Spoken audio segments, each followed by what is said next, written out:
All right, everybody, tax season of 2025 is here. So for sellers and buyers, there's going to be some pros and cons.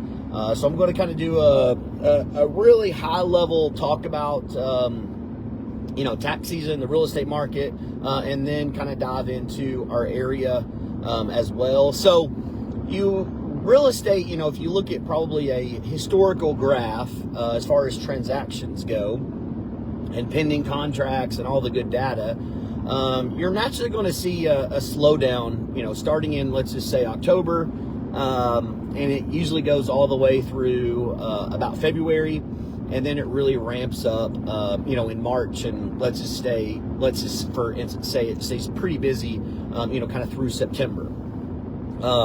So that's really a national thing.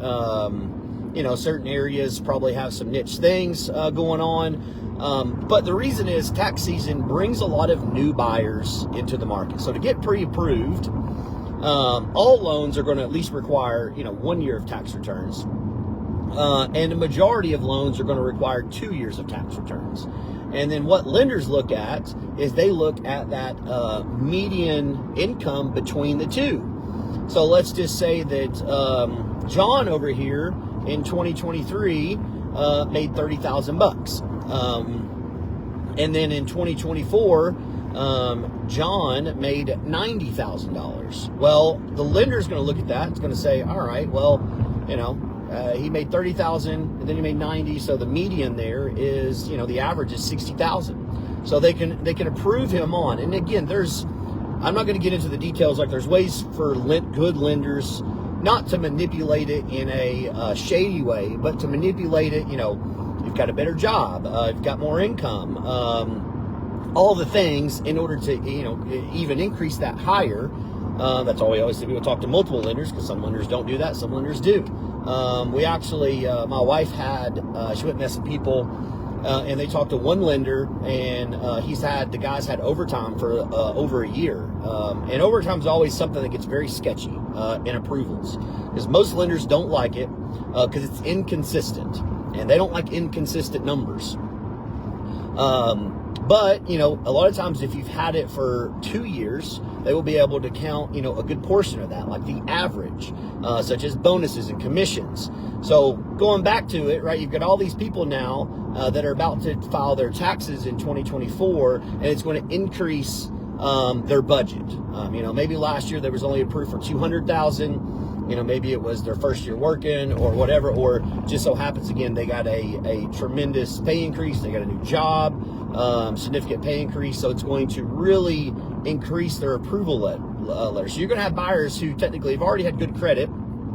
They're just on the sideline because they could only go an FHA loan for $200,000. Well, now they're going to be able to go an FHA loan for $350,000 because of their new approval, right? So those buyers are now approved for probably the quality of home they had in mind they were going to purchase, because there's not a lot of great FHA homes for $200,000. Good luck even finding one.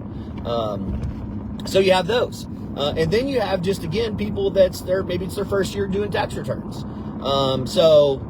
They're filing. They weren't able to get approved before. Maybe they started their job in February of 2024. They got out of college, right? You see this a lot with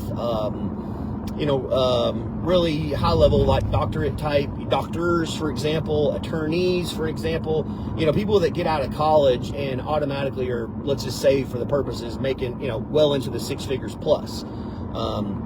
So there are definitely programs out there where when that happens, you get let's just say a job letter certifying what you're going to make and all that. And lenders do have programs for those people that can, get pre-approved. So you're going to have a lot of new buyers entering the market. And then, and we see this often, we go out and meet people that make good money, and often just don't know how the credit works, don't know how the debt to income works.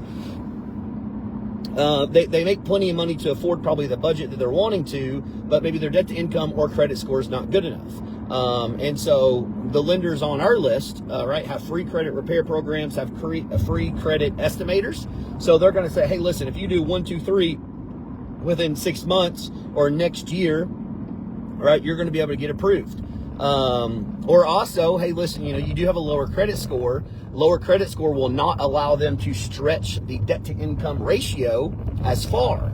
But maybe this year you made more money, and so maybe you're only approved at a 40% debt to income purchase, but you made more money, and that 40% is obviously larger because you made more money than you did last year. So there's all these situations for new buyers to be entering the market right now. So for sellers, that is a great thing. And arguably for current buyers that have been trying to buy the last 30, 60 days, not really a great thing, because now you got competition. You're going to see more houses start to potentially go pending, in a day or two.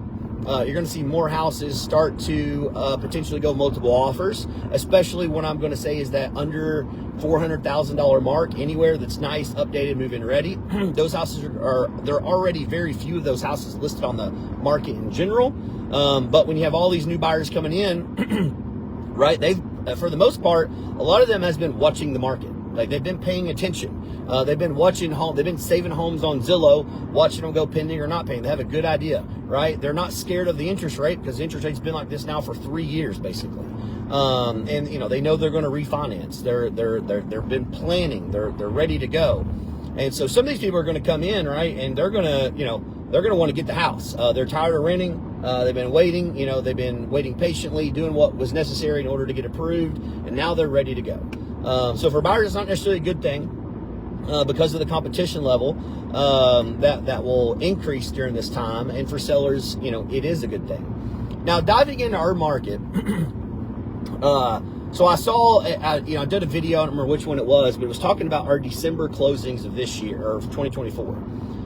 We had a record December as far as closed transactions. Now, closed transactions in real estate usually mean you went under contract the month before or 2 months before, right? It usually takes 30, 45 days to close a very typical transaction. So it's not like all of a sudden, there's all these closing X month, and next month was a hot month. No, it was the month before or the month before that actually was the hot month, and then that resulted in all those deals closing in that month. All right, real estate's kind of backwards like that.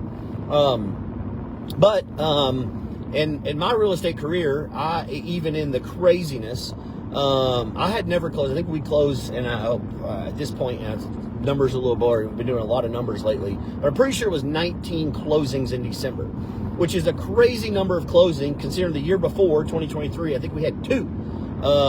That is a drastic jump. Now, data came out as far as our local market, because I was like, man, nothing changed. Nothing changed in the market. Nothing changed interest rate. So what happened?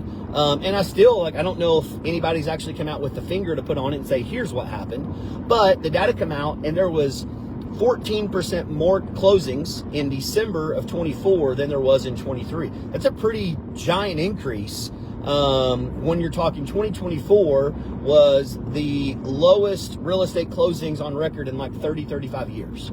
And we've been saying that 2023 was like the same kind of, almost like before that. So as transactions arguably continue to go down, population in our country is since 1995, is probably up 25%. So we've increased population 25%, but yet we're way down in transactions, total. So it's just kind of weird to see that. Now, what I will say, same thing in January. I didn't pay attention. I should have probably done it now, but I didn't pay attention to how many closings we did in January. But I know we at least did probably 15 to 20, that means we were actually getting a ton of contracts in December and late November in order to close in January. So it's man, that is a very, very busy January. I'd have to go back and look at the stats, but I'm pretty sure that's also the busiest January we've ever had. Typically these winter holiday months are lower in transactions, and then you see tax season hit, and you see the bulk of transactions, the bulk of when agents make their money is going to be really from, call it March to September.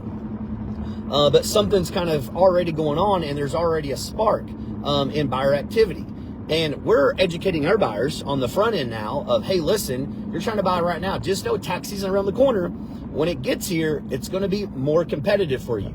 So less likely chance of getting closing costs, less likely chance of negotiating a lot of repairs, less likely chance of getting something under asking price. So we're educating our buyers to try to get ahead of that. to try to get them a better deal today. It's not to sell them. I mean, that's data. That's the stats. That's not me making it up at all. That's just how the market goes. So we know buyers are kind of seeing that sense of urgency, and basically now we're on the front side now of tax season. And so when I look back in 2024, I remember, like, all of a sudden I had a couple listings go active right in tax season, and a lot of them went multiple offers. I mean, I think I had like 5 offers on. I hadn't had, a house with 5 offers on it in forever. So it was like, wow, that was crazy. And then I had a lot more sellers contact me and say, hey, I want to list my house. And all those houses, from, let's just say that mid-February through that May, man, they went very quick. They went for top dollar, again, stereotyping, not every case. But for the most part, it was very good for those sellers.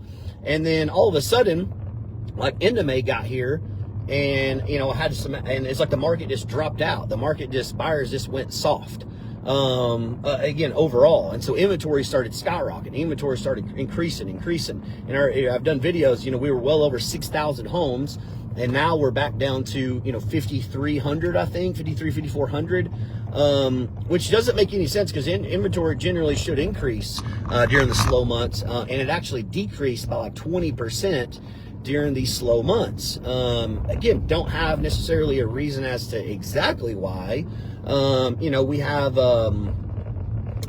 thoughts of again, educating the buyers, and buyers know they don't want to deal with tax season because the competition goes up. But I can go ahead and tell you right now, I'm driving out to 3 different listings that will be going active this week to put signs up, to put lock boxes on. And the amount of sellers that I have coming into the market in the next 60 days is incredible. I don't think I've ever had, I'm just going to call it a pipeline of sellers that are ready to go right around tax season. And this has been a very strategic plan for most of them. Most of them, this has been by design. Hey, listen, we want to kind of list here, and here's why, for reasons, and give themselves the best chance of getting the most money.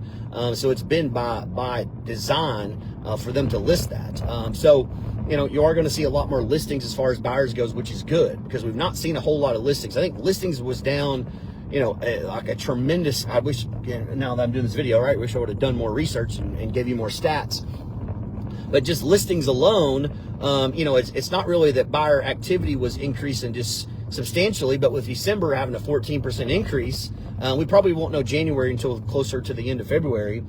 But listings didn't keep up with that. So that's why inventory went down. So yeah, want to kind of share this, again, with tax season, as far as real estate nationally, is, not necessarily great for buyers because of the competition that enters the market. But it's really good for sellers, and sellers really now they only have, a couple months of the year that's arguably good for them.